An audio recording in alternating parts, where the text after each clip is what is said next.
Pour soutenir la chaîne, buy me a coffee. Merci.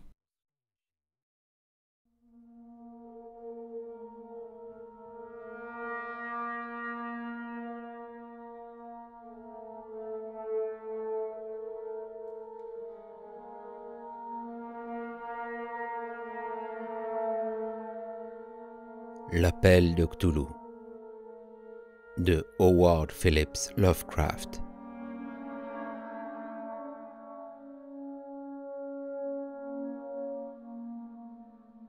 Troisième partie. La folie surgit des flots.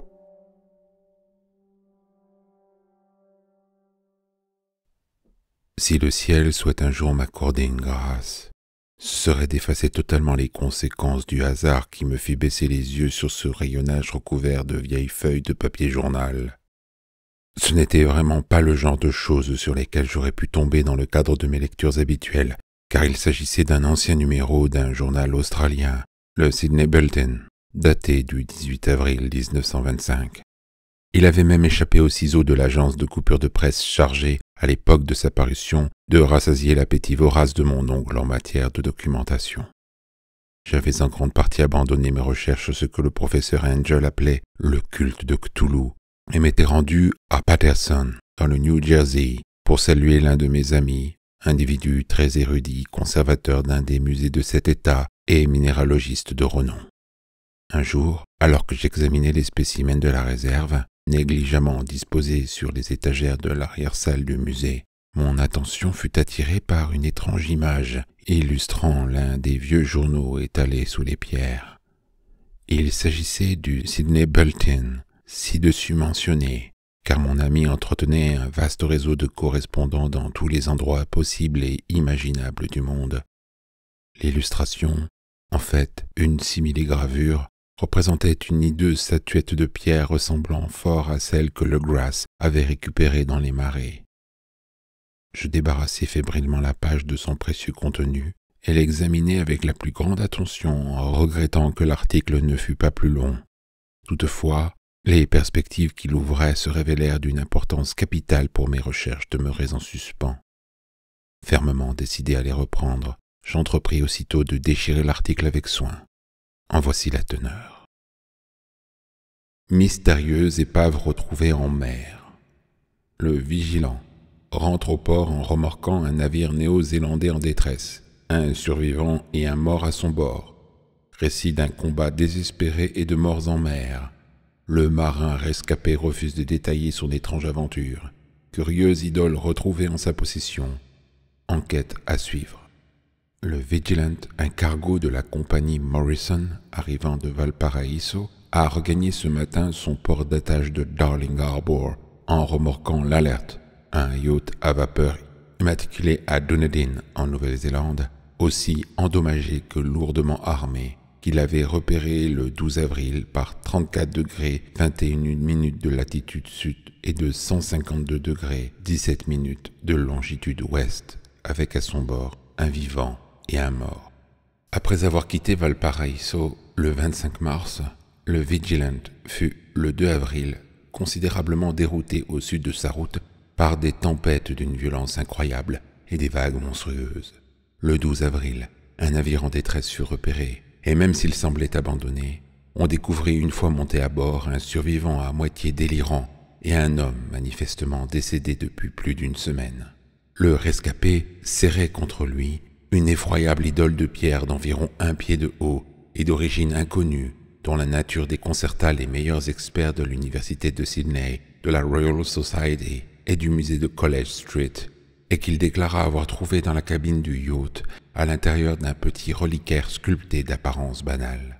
Cet homme, après avoir recouvré ses esprits, raconta une histoire fort singulière, où se mêlent massacres et faits de piraterie. Il s'agit de Gustaf Johansen, un Norvégien plutôt intelligent, qui servait comme premier lieutenant sur l'Emma, une goélette à 2 mâts immatriculée à Auckland, parti le 20 février pour Callao, avec à son bord 11 hommes d'équipage. L'Emma, déclara-t-il, fortement ralenti et dérouté très au sud de son cap par la terrible tempête du 1er mars, croisa l'Alert et son étrange équipage de Kanaks et de Métis à la mine patibulaire le 22 mars par 49 degrés 51 minutes de latitude sud et 128 degrés 34 minutes de longitude ouest. Comme le capitaine Collins refusait d'obéir à l'ordre catégorique de faire demi-tour qui lui était donné par l'étrange équipage, celui-ci ouvrit aussitôt sauvagement le feu sur la goélette au moyen de la lourde batterie de canons en laiton dont le yacht était équipé. Les hommes de l'Emma répliquèrent aussitôt, dit le survivant, et bien que leur goélette commença à sombrer à cause des dommages essuyés sous sa ligne de flottaison, ils parvinrent à se rapprocher du navire ennemi, puis à l'aborder. Une fois sur le pont du yacht, les hommes de l'Emma, en légère infériorité numérique, engagèrent alors un effroyable corps à corps avec l'équipage de sauvages qu'ils se virent contraints de tuer jusqu'au dernier, tant ceux-ci luttaient, quoique maladroitement, avec la rage du désespoir. 3 des hommes de l'Emma, dont le capitaine Collins et son second, Green, trouvèrent la mort au cours de l'assaut. Les 8 marins survivants, sous les ordres du premier lieutenant Johansen, prirent alors les commandes du yacht capturé et poursuivirent leur route afin de comprendre pour quelles raisons on leur avait ordonné de faire demi-tour. Il s'avéra que, dès le lendemain, ils aperçurent une petite île qui ne figurait sur aucune carte de ce secteur de l'océan, et quand ils y débarquèrent, 6 hommes devaient périr on ne sait comment sur ces côtes. Et bizarrement, Johansen rechigne à détailler cette partie de son récit, se contentant d'évoquer leur chute dans quelques gouffres rocheux. Plus tard, semble-t-il, Johansen remonta avec l'un de ses camarades à bord du yacht qu'ils essayèrent de manœuvrer à 2 avant d'être emportés par la tempête du 2 avril. De ce jour et jusqu'à son sauvetage, le 12 de ce mois, l'homme ne se souvient presque de rien et n'arrive même pas à se rappeler la date de la mort de son camarade, William Bridden. Les causes de décès de Bridden demeurent indéterminées. Peut-être a-t-il succombé au froid ou à un choc nerveux. À en croire certains câbles envoyés par Dunedin, l'Alert était un navire marchand très connu dans l'archipel, où une sinistre réputation le précédait dans chaque port. Il était la propriété d'un curieux ramassis de métis dont les fréquentes réunions et excursions nocturnes dans les bois avaient éveillé bien des soupçons. En outre, l'Alert s'était hâté de lever l'ancre aussitôt après la tempête et les secousses sismiques du 1er mars. Notre correspondant à Auckland nous assure que l'Emma et son équipage jouissent là-bas d'une excellente réputation et ajoute que Johansen y est connu comme quelqu'un de sérieux et de respectable. L'amirauté a déclaré vouloir ouvrir une enquête sur cette affaire dès demain et tout sera mis en œuvre pour persuader Johansen de fournir plus de détails sur son récit qu'il ne l'a fait jusqu'à présent. Avec l'image du fétiche infernal, c'était tout ce qu'il y avait. Mais quel tourbillon d'idées cet article ne déchaîna-t-il pas dans mon esprit? Ne s'agissait-il pas là d'un véritable déluge d'informations inédites sur le culte de Cthulhu, sans parler de la preuve que les étranges intérêts de cette secte avaient des ramifications aussi bien en mer que sur terre? Pour quelle raison l'équipage hybride de l'Alert, avec son hideuse idole, avait-il ordonné à l'Emma de faire demi-tour? Quelle était cette mystérieuse île où 6 des marins de l'Emma avaient péri? Pourquoi le premier lieutenant Johansen se montrait-il si peu loquace à son sujet? Qu'avait donc révélé l'enquête dirigée par le vice-amiral? Et que savait-on de ce culte funeste à Dunedin? Mais le plus stupéfiant, n'était-ce pas le lien surnaturel qui unissait si étroitement toutes ces dates et conférait une portée maléfique et désormais irréfutable aux divers événements minutieusement consignés par mon oncle? Le 1er mars, autrement dit pour nous le 28 février, à cause de la ligne de changement de date, le tremblement de terre et la tempête s'étaient déchaînés. L'Alert et son répugnant équipage s'étaient dépêchés de quitter Dunedin comme en réponse à une impérieuse convocation, alors qu'à l'autre bout de la terre, poètes et artistes se mettaient à rêver d'une étrange cité cyclopéenne, humide et froide, tandis qu'un jeune sculpteur modelait dans son sommeil une effigie à l'image de l'effroyable Cthulhu. Le 23 mars, l'équipage de l'Emma débarquait sur une île inconnue où 6 de ses hommes périrent. À cette même date, les rêves des individus les plus sensibles atteignaient un nouveau paroxysme d'horreur et de précision, mettant en scène les terrifiants dessins d'un monstre titanesque faisant sombrer dans la folie un architecte et provoquant chez un sculpteur de soudaines bouffées délirantes. Et que dire de la tempête du 2 avril, date à laquelle les rêves de la cité engloutie s'interrompirent brusquement et où Wilcox émergea sain et sauf de l'emprise de son étrange fièvre? Que penser de tout cela? Sans parler des allusions du vieux Castro à ses anciens nés dans les étoiles et désormais engloutis, à leur règne imminent, à leurs fervents adorateurs et à leur maîtrise des rêves. N'étais-je pas sur le point de sombrer à mon tour dans un abîme d'horreur cosmique que l'homme est incapable d'appréhender? Si tel était le cas, ces horreurs n'étaient qu'un pur produit de l'esprit, car, qu'on le veuille ou non, la journée du 2 avril avait mis un terme à la monstrueuse menace, quelle qu'elle fût, qui avait entrepris d'assiéger l'âme humaine. Ce soir-là, après une journée fébrilement consacrée à envoyer des câbles et à préparer mon voyage, je fis mes adieux à mon hôte et pris un train pour San Francisco. Moins d'un mois plus tard, je débarquai à Dunedin, où, cependant, je découvris que l'on ne savait presque rien des sectateurs de l'étrange culte qui avait écumé les vieilles tavernes du front de mer. La lie des quais était chose trop courante pour être remarquée. Toutefois, de vagues rumeurs mentionnaient un voyage que ces métis auraient effectué dans l'intérieur du pays, au cours duquel on avait entendu des tam-tams assourdis, s'élevant de lointaines collines où dansaient des flammes rouges. À Auckland, j'appris que les cheveux autrefois blonds de Johansen étaient devenus blancs à la suite d'un interrogatoire de pure forme, et d'ailleurs peu concluant, et qu'il avait vendu sa petite maison de West Street avant de s'en retourner en bateau auprès de sa femme à Oslo, où il habitait autrefois. De sa stupéfiante aventure, il ne voulait rien dire de plus à ses amis que dans sa déposition aux enquêteurs de l'Amirauté, qui ne m'apprirent rien de nouveau, sinon son adresse à Oslo. Ma prochaine étape me conduisit donc à Sydney, où je perdis mon temps en bavardages inutiles avec plusieurs marins et employés du tribunal de l'Amirauté. Dans la baie de Sydney, je pus admirer l'Alert amarré au Circular Quay, mais son nouveau propriétaire l'avait réaffecté à quelque usage commercial et sa coque muette ne m'apprit rien que je ne sache déjà. Le fétiche accroupi, à tête de pieuvre, corps de dragon, ailes écailleuses et piédestal orné de hiéroglyphes, était conservé au musée de Hyde Park, où je l'examinais en long et en large, et jugeais qu'il s'agissait d'un objet d'un raffinement artistique proprement terrifiant, chargé du même mystère impénétrable, de la même antiquité effrayante et sculpté dans le même matériau étrangement cosmique que le plus petit spécimen de Legrasse. Les géologues, me confia le conservateur, s'avouaient incapables de résoudre la monstrueuse énigme qu'il constituait, et juraient à qui voulait l'entendre que notre monde ne recelait aucune roche de cette sorte. Je me remémorai alors en frissonnant ce que le vieux Castro avait déclaré à Legrasse au sujet des grands anciens. Ils étaient eux-mêmes descendus des étoiles et avaient apporté leurs idoles avec eux. Plus désemparé que jamais, je décidai alors de me rendre à Oslo pour y rencontrer le premier lieutenant Johansen. Je pris un premier bateau pour Londres, d'où un second navire me permit de rallier la capitale norvégienne. Et c'est là que, par un beau jour d'automne, je débarquai sur des quais impeccables à l'ombre de Legeberg. L'adresse de Johansen, m'apprit-on, correspondait à une rue de la vieille ville du roi Harald Erdrede, qui avait osé continuer à s'appeler Oslo pendant tous ces siècles où le reste de la cité s'était grimé en Christiana. J'effectuai en taxi le court trajet et me retrouvai rapidement, le cœur battant à tout rompre, en train de frapper à la porte d'une antique bâtisse en crépi à la façade élégante.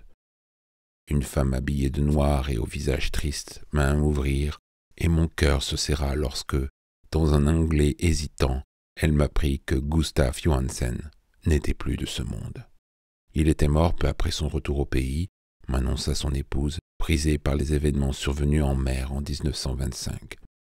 Il ne lui avait rien dit de plus que dans ses déclarations en public, mais avait laissé un long manuscrit portant, comme il disait, sur des questions techniques, rédigé en anglais dans l'intention évidente de lui épargner les malheurs qui n'auraient pas manqué de la frapper si elle n'en avait ne serait-ce qu'entraperçu 2 ou 3 lignes. Alors qu'il se promenait dans une étroite ruelle près des docks de Göteborg, Johansen avait reçu sur la tête un ballot de papier tombé de la fenêtre d'une mansarde et avait chu à la renverse.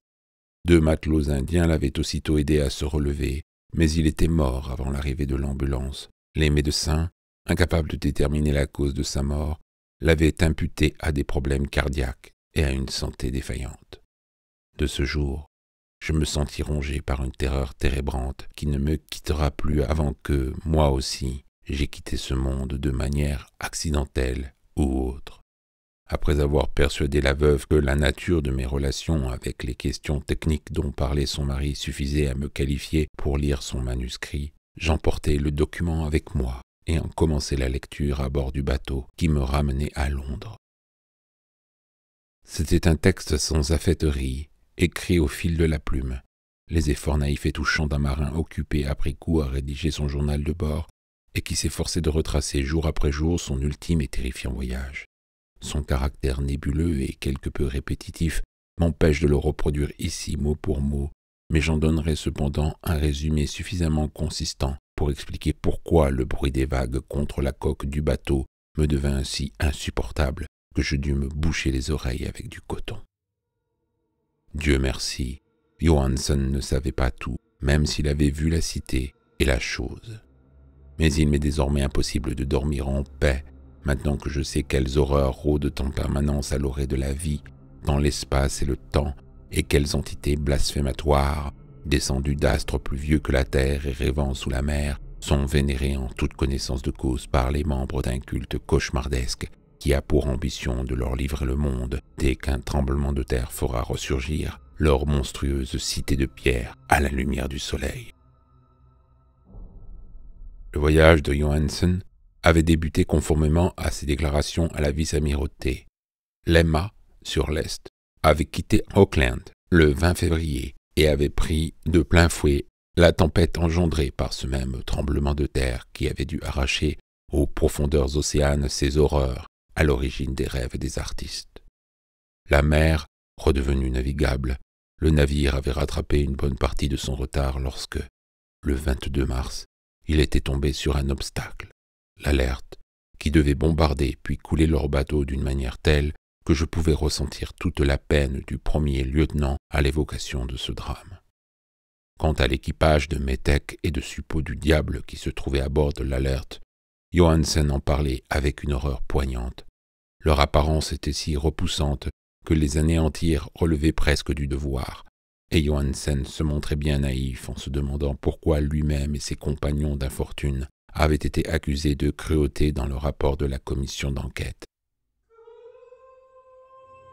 C'est alors que, poussés par la curiosité et ayant poursuivi leur route à bord du yacht capturé, dont Johansen assurait le commandement, les rescapés de l'Emma virent une immense colonne de pierre saillir au-dessus des flots. Par 47 degrés 9 minutes de latitude sud et 123 degrés 43 minutes de longitude ouest, ils arrivèrent en vue d'une côte boueuse où des blocs de pierre cyclopéens tapissés d'algues incarnaient de manière tangible le summum de la terreur sur terre. R'lyeh, la cauchemardesque, la défunte cité, que de vastes et répugnantes entités exudées par d'obscures étoiles avaient érigées d'innombrables millénaires plus tôt, à l'insu de l'histoire. C'était là que gisait le grand Cthulhu et ses hordes, tout au fond de leurs humides et glauques tombeaux, d'où ils déversaient enfin, après un nombre incalculable de cycles, ces pensées qui avaient semé l'épouvante dans les rêves des hypersensibles et intimé impérieusement l'ordre à leurs fidèles d'entamer le pèlerinage qui devait aboutir à leur libération et à leur retour sur le trône. Tout cela, Johansen ne pouvait pas l'imaginer, mais Dieu sait qu'il devait très vite en voir assez.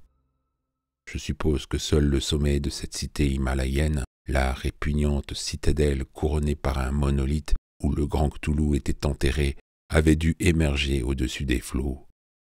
Quand je pense à l'étendue de tout ce qui se tenait embusqué au-dessous, j'ai presque envie de me tuer.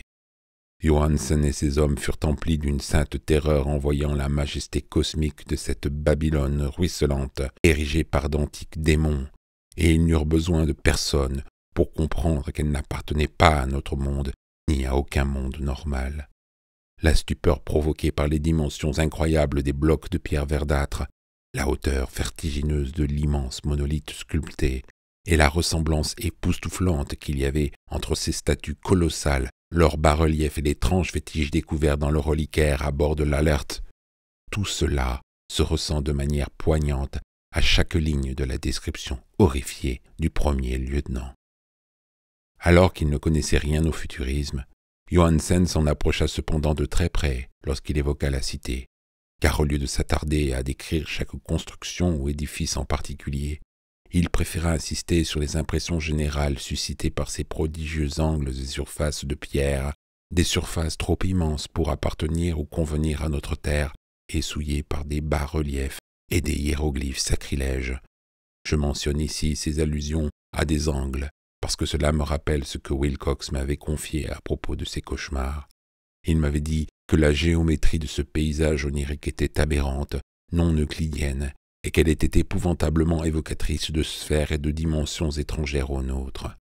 Et voilà qu'un simple matelot, sans éducation, ressentait la même chose en voyant cette cité pour de vrai, dans toute son horreur.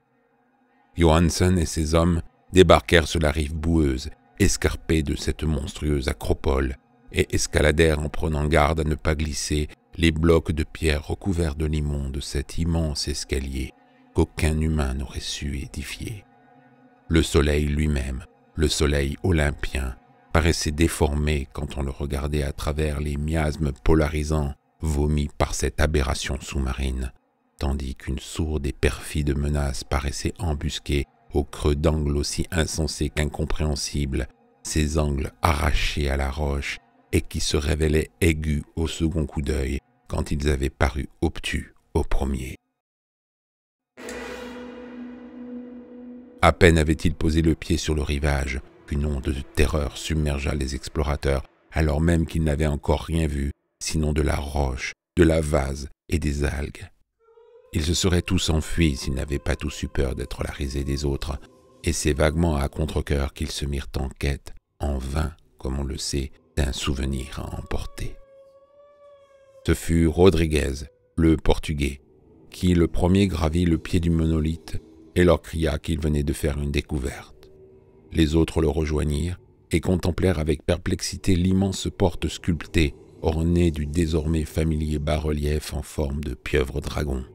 On aurait dit, précisait Johansen, l'entrée d'une gigantesque étable, et tous comprirent qu'il s'agissait d'une porte à cause du linteau, du seuil et des jambages ouvragés qui l'encadraient, même s'ils n'arrivaient pas à déterminer si cette porte était posée bien à plat sur le sol, comme une trappe, ou de biais, comme ces vantaux d'accès à la cave que l'on trouve à côté à certaines maisons.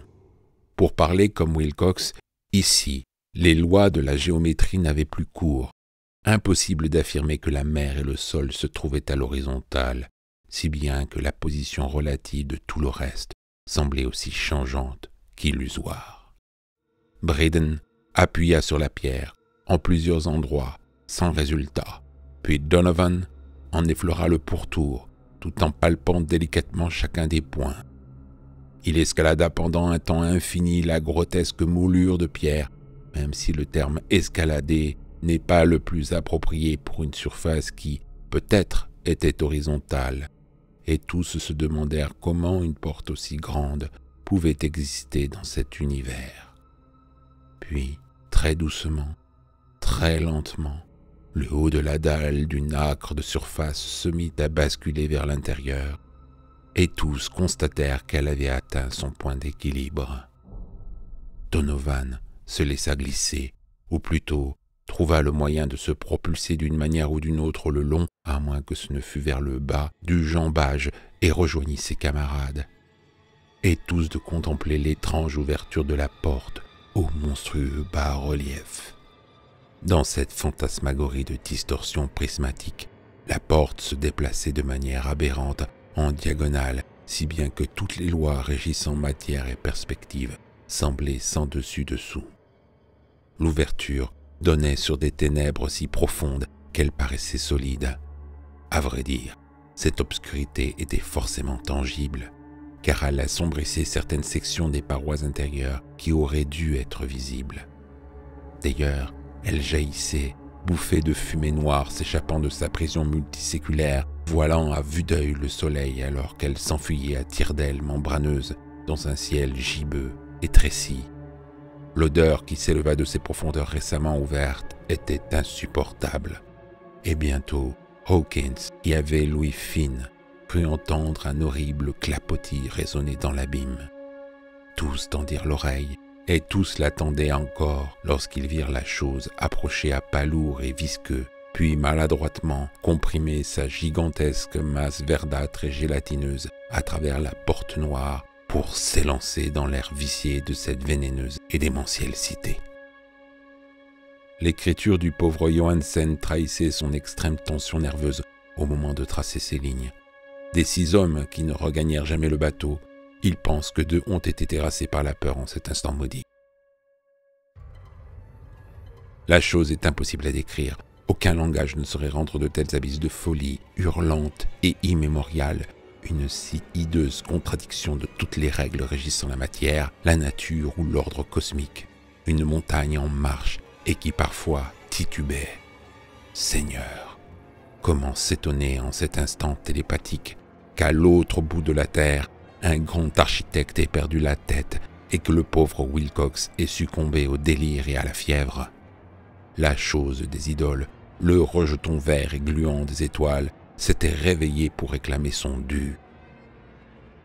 Les étoiles étaient de nouveau propices, et ce qu'un culte antédiluvien n'avait pu accomplir, quelques marins innocents l'avaient fait par hasard. Après 20 millions d'années, le grand Cthulhu était à nouveau libre, brûlant de satisfaire ses appétits voraces. 3 hommes furent fauchés par les griffes caoutchouteuses avant même que quiconque eût tourné les talons. Dieu leur accorde le repos si une telle chose existe dans l'univers. Il s'agissait de Donovan, Guerrera et Engström. Comme les 3 derniers dévalaient frénétiquement d'interminables étendues rocheuses incrustées de verre, Parker glissa et Johansen jura qu'il avait été englouti par un angle de maçonnerie qui n'aurait pas dû se trouver là, un angle aigu se comportant comme un angle obtus. Pour finir, seuls Briden et Johansen rejoignirent le canot et ramèrent désespérément vers l'Alert, tandis que la monstruosité himalayenne dérapait au bas des marches visqueuses ou hésitantes, elle titubait au bord de l'eau. Même si tous les hommes étaient descendus à terre, ils avaient veillé à maintenir la chaudière sous pression. Aussi ne fallut-il qu'une poignée d'allers-retours frénétiques entre la barre et la salle des machines pour que l'Alert appareillât. Lentement, au milieu des visions d'horreur de cette scène indescriptible, le navire commença à brasser les eaux mortifères, tandis que, sur les blocs de pierre de cette rive d'ossuaire qui n'était pas de cette terre, la titanesque chose descendue des étoiles écumait et grondait de colère, tel Polyphème maudissant le navire en fuite d'Ulysse. Puis, faisant preuve de plus de courage que les cyclopes légendaires, le grand Cthulhu fit glisser sa masse huileuse dans l'eau et se mit à poursuivre l'Alert avec une telle force cosmique que d'immenses vagues se soulevèrent. Briden regarda derrière lui et sombra dans la folie en éclatant d'un rire strident, de ce même rire qu'il devait continuer de pousser par intermittence jusqu'à ce qu'il succombât dans sa cabine, une nuit où Johansen, en proie au délire, errait sur le navire. Mais Johansen n'avait pas dit son dernier mot. Conscient que l'entité rattraperait fatalement l'Alert, faute de retrouver la pleine vapeur, il décida de jouer son va-tout. Poussant les moteurs à plein régime, il regagna le pont à toute allure et fit machine arrière toute. D'impressionnants tourbillons mêlés d'écume se formèrent à la surface du fétide océan, et alors que la pression ne cessait d'augmenter, le courageux Norvégien lança son vaisseau droit contre leurs poursuivants, dont la masse gélatineuse se dressait au milieu de l'écume insalubre, telle la poupe d'un galion infernal. L'horrible tête de pieuvre à la face grouillante de tentacules se rapprochait dangereusement du beaupré du robuste yacht, mais Johansen maintint résolument son cap. On entendit quelque chose éclater, comme une vessie crevée, puis il y eut un suintement purulent, comme si l'on avait fendu un poisson l'une en deux, accompagné d'une puanteur semblable à celle d'un millier de sépultures profanées, ainsi qu'un certain bruit que le chroniqueur préféra ne pas coucher par écrit. L'espace d'un instant, le navire fut souillé par un aveuglant brouillard vert et âcre, puis il n'y eut bientôt plus qu'un bouillonnement vénéneux à la poupe où, Dieu du ciel, la masse éparpillée de l'innommable entité caoutchouteuse descendue des étoiles se reconstituait mystérieusement, reprenant sa détestable forme originelle, alors même que la distance qui la séparait de l'Alert s'accroissait à chaque seconde que le navire accélérait grâce au retour de la vapeur.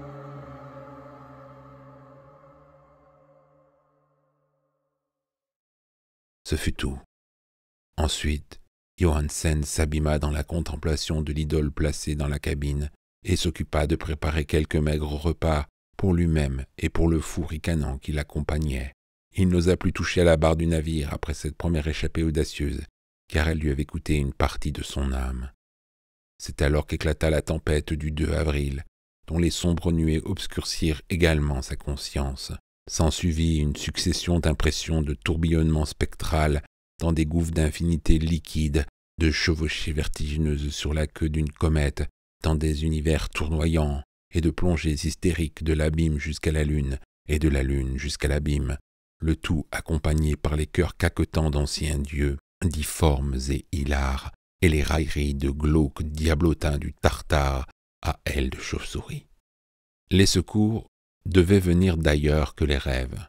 Le Vigilant, l'enquête de la vice-amirauté, les rues de Dunedin et le long voyage de retour chez lui dans la vieille demeure proche de Legeberg. Impossible de dire quoi que ce fût, il l'aurait pris pour un fou. Aussi décida-t-il de coucher par écrit ce qu'il avait vu, avant que la mort l'emporte. Mais sa femme ne devait se douter de rien. Oh, comme il serait heureux de mourir, si seulement la mort pouvait effacer ses souvenirs. Tel est le document que je lus et que je dépose à présent dans la boîte en fer blanc aux côtés du bas-relief et des écrits du professeur Angel. J'y placerai également le présent compte-rendu, cette mise à l'épreuve de ma propre santé mentale, où se trouvent rapprochés tous ces faits que personne, je l'espère, ne rapprochera plus jamais entre eux. J'ai contemplé tout ce que l'univers renferme en matière d'horreur, et pour moi, désormais, même les cieux printaniers et les fleurs de l'été ne seront plus qu'un poison mortel. Mais je ne crois pas avoir longtemps à vivre. Le sort qu'a connu mon oncle, le sort qu'a connu le pauvre Johansen, je le connaîtrai moi aussi. J'en sais beaucoup trop, et le culte est toujours vivant. Je suppose que Cthulhu vit toujours, lui aussi, à nouveau enfermé dans ce gouffre de pierre qui le protégeait déjà du temps où le soleil était jeune. Sa maudite cité a une fois de plus sombré au fond des océans, car peu après la tempête d'avril, le Vigilant a navigué juste au-dessus du point où elle était apparue. Mais sur terre, dans des coins à 1000 miles de tout lieu habité, ces prêtres continuent de mugir, de se contorsionner et de sacrifier leurs victimes autour de leur monolithe couronné d'idoles. Cthulhu a dû se retrouver piégé dans ces sombres abysses au moment où Orlier était de nouveau englouti par les flots, sans quoi le monde serait actuellement en train de hurler, en proie au choc et à l'effroi. Qui sait comment tout cela finira? Ce qui a sombré peut surgir à nouveau. L'horreur rêve et attend dans les profondeurs sous-marines, et la désolation se répand sur les cités chancelantes des hommes. Un jour viendra où... Mais non, je ne dois pas, je ne peux pas y penser. Dussé-je ne pas survivre à ce manuscrit, fasse le ciel que mes exécuteurs testamentaires préfèrent la prudence à l'audace et veillent à ce qui ne tombe sous les yeux de personne.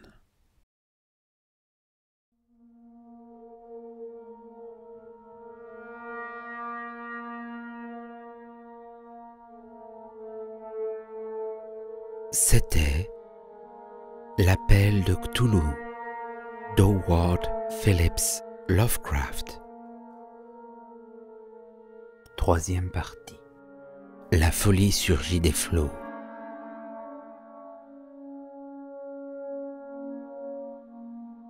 Si vous avez apprécié cette lecture, merci de liker, commenter et de vous abonner à la chaîne. À bientôt.